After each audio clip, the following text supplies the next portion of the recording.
बच्चों कैसे हैं आप सब। उम्मीद करता हूँ बहुत अच्छे होंगे। चलिए आज हम लोग सेकंड पार्ट लेके आए हैं अध्याय 2 का स्थिर विद्युत विभव एवं धारिता। आज हम लोग बच्चों आपके लिए यह सेकंड पार्ट लेके आए हैं और ये सेकंड पार्ट ही हमारा लास्ट होगा इसका। इसके बाद हम नेक्स्ट चैप्टर करेंगे। तो आइए हम लोग शुरुआत करते हैं बच्चों। जैसे कि हमारा हम लोग फर्स्ट पार्ट में क्वेश्चन नंबर 15 तक आई थिंक कंप्लीट कर चुके हैं। आइए हम लोग से देखते हैं इसका अगला जो क्वेश्चन है कि समविभव पृष्ठ से आप क्या समझते हैं, इसके गुण लिखिए। बच्चों समविभव पृष्ठ वह पृष्ठ है जिसमें प्रत्येक बिंदु पर विभव एक समान होता है। विभव यानी कि बोले तो बच्चों की पोटेंशियल हर एक पॉइंट्स पे क्या होते हैं बच्चों, इक्वल होते हैं। क्या होते हैं? इक्वल। आइए देख लेते हैं इसका प्रॉपर्टीज़ क्या है, इसका गुण क्या है।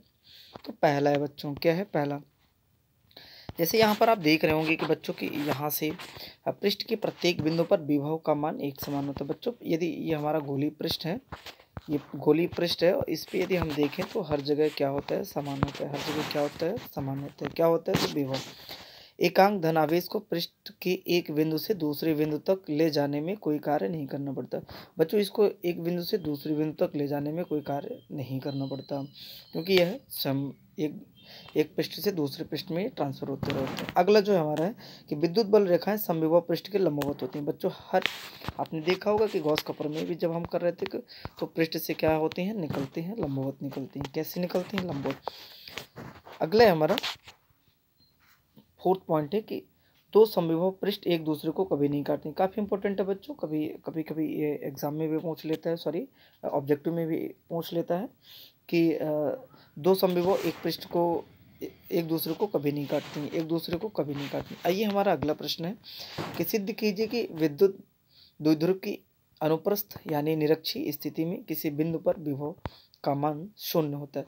बच्चों हम जानते हैं कि अब की विभव जो होता है हमारे यहाँ पर यदि हम ले लेते हैं, हमारे पास यहाँ पर एक क्यू चार्ज है और क्यू चार्ज है, प्लस क्यू और ये माइनस क्यू है, प्लस क्यू और माइनस क्यू। यहाँ आप देख रहे होंगे प्लस क्यू और माइनस क्यू यहाँ पर, राइट। और ये बच्चों यहाँ पर यदि हम देखें तो मैं थोड़ा सा पढ़ के आपको बता देना चाहता हूँ कि जैसे यहाँ पर दिया है कि आप इसमें देख लेना कि मैंने वैद्युत द्विध्रुव क्या है, द्विध्रुव का आघूर्ण P होता है। इसके मध्य बिंदु O से R दूरी पर एक निरक्षीय स्थिति में बिंदु P पर जिस विद्युत विभव ज्ञात करनी। बच्चों हम जानते हैं कि प्लस Q, देखिए दो पॉइंट से हमारे पास हमें निकालना है बिंदु P पर। हमें कहाँ निकालना है बच्चों? बिंदु P पर। लेकिन हमारे पास दो आवेश हैं, कितने? एक प्लस और एक माइनस, एक प्लस और एक माइनस। बच्चों हम लोग ध्यान से समझते हैं इसको। जैसे ये दिया है, राइट, तो यदि हम V1 पे देखें, V1 मतलब प्लस क्यू चार्ज ए पर, प्लस क्यू चार्ज ए पर, राइट। ए या बी यहाँ दिया है तो आप बी ले लीजिए, राइट, कोई दिक्कत नहीं। तो प्लस क्यू आवेश के कारण बिंदु P पर विद्युत विभव बच्चों V1 इक्वल टू क्या हो, 1/4 एप्सिलॉन नॉट की into Q upon Vp।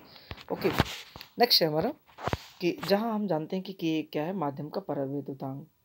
Okay, इसी प्रकार बच्चों हम माइनस क्यू आवेश के कारण बिंदु P पर विभव ले लेंगे तो Vt इक्वल टू क्या हो जाएगा, 1/4 एप्सिलॉन नॉट के माइनस, यहाँ पर माइनस ले रहे हैं तो यहाँ पर माइनस क्यू। क्योंकि आप जानते हैं कि विभव एक अदिश राशि है, क्योंकि इसको डायरेक्शन की ज़रूरत नहीं पड़ती, इसमें सिर्फ केवल मैग्नीट्यूड होता है, यहाँ पर सिर्फ परिमाण होता है। बच्चों हम कुल निकालें, V equal to V1 plus V2। अब सवाल यहाँ पर ये आता है बच्चों, यहाँ से 1/4 के एप्सिलॉन नॉट के को कॉमन ले लेते हैं तो हमारे पास बचता क्या है, तो 1/BP एंड AP। ओके, लेकिन बच्चों आप देख रहे हैं कि AP और BP आपस में क्या है, इक्वल है। AP और BP क्या है, इक्वल है।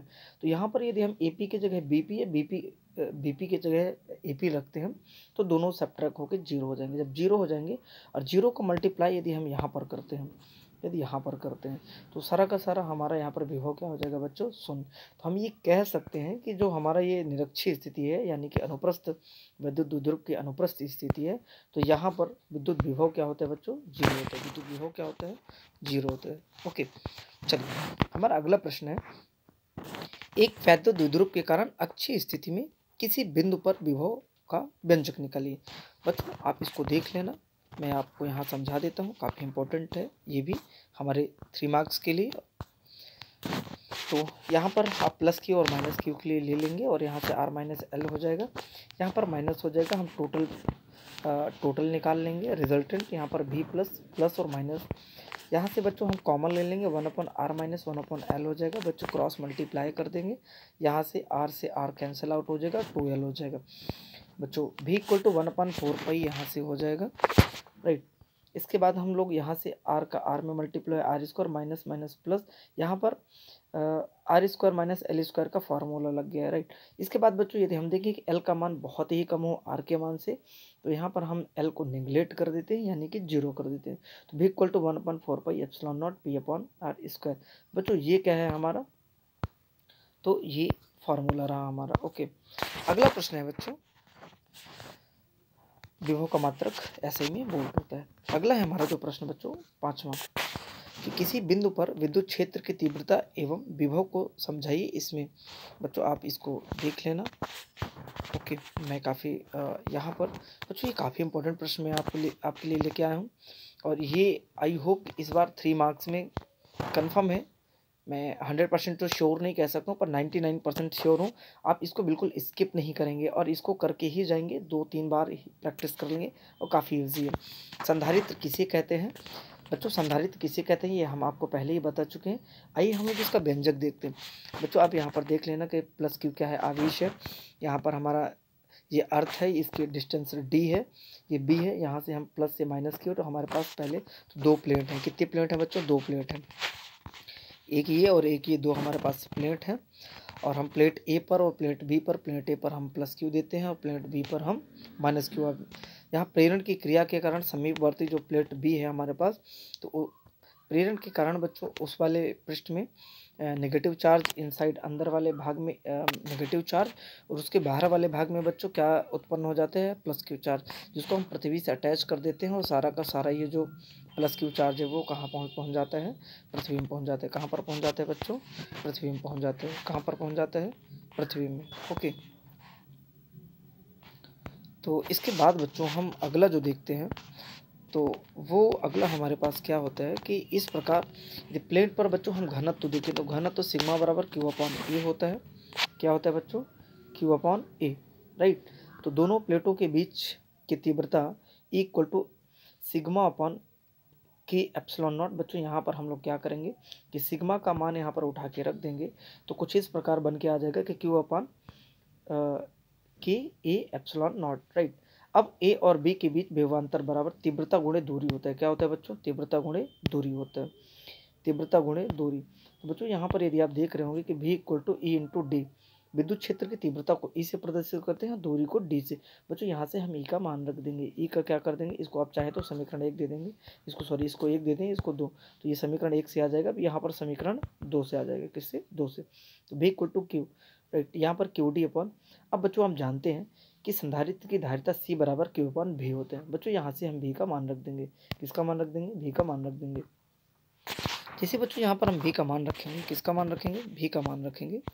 तो यहाँ से जैसे भी का मान रखेंगे तो क्यू से क्यू कैंसिल आउट हो जाएगा, के ए एप्सिलॉन नॉट ऊपर चला जाएगा, राइट। तो C इक्वल टू, यदि बच्चों हम वायु व निर्वात के लिए K इक्वल टू 1 ले लेंगे, तो K इक्वल टू के प्लेस पे हम लोग क्या रख देंगे, 1। इस प्रकार जो हमारा आखिरी में जो निकल कर आता है C equal to epsilon naught A upon D.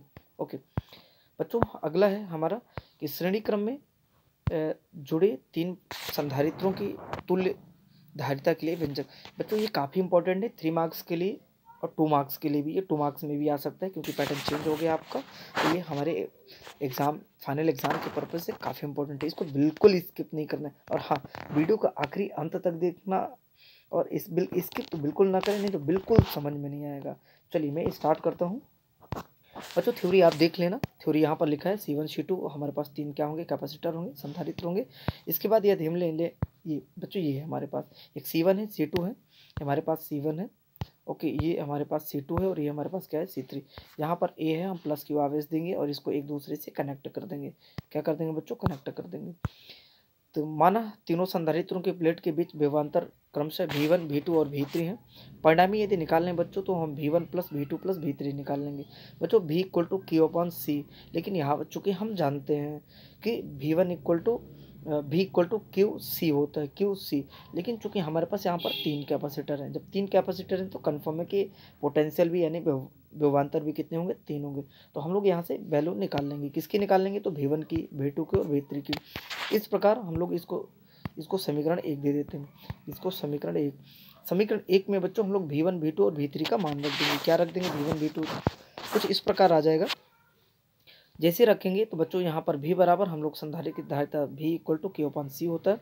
V की जगह Q/C रख देंगे और यहाँ से Q कॉमन ले लेंगे और Q से Q क्या हो जाएगा बच्चों, यहाँ पर Q से Q कैंसल आउट हो जाएगा। क्या हो जाएगा, Q से और Q यहाँ पर कैंसिल आउट हो जाएगा, क्योंकि यहाँ पर V/Q होगा तो Q से Q क्या हो जाएगा, कैंसिल। तो आखिरी में बच के आएगा 1/C equal to 1/C1 plus 1/C2 1/C3।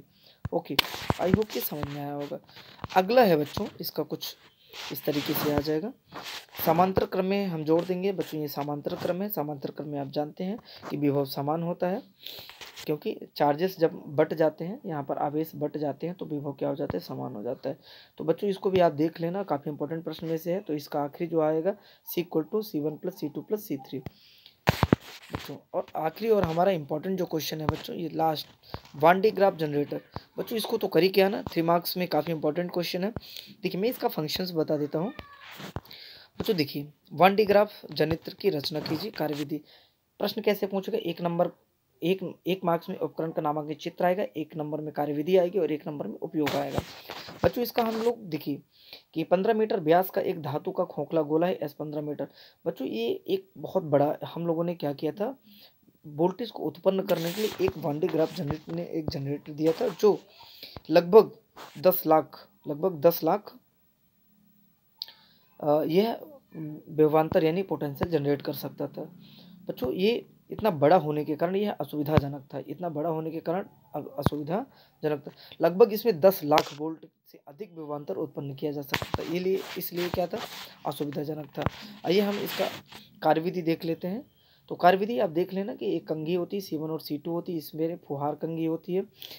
जैसे ये फाइन बेल्ट लगा होता है, एक हमारे पास क्या होता है, एक मोटर होता है, तो वे लगातार चलते रहते हैं। और पुली से P1 से P2, P से एक संग्राहक कंघी होती है C1 से C2। आप इसको थोड़ा सा रीड कर लेना। इसके बाद बच्चों आप देख रहे होंगे कि यहाँ पर उपयोग है। उपयोग में हम उच्च विभवांतर उत्पन्न करने के लिए और प्रोटॉन, न्यूट्रॉन, अल्फा कण आदि को, तो इस प्रकार बच्चों यह यूनिट हमारी समाप्त होती है।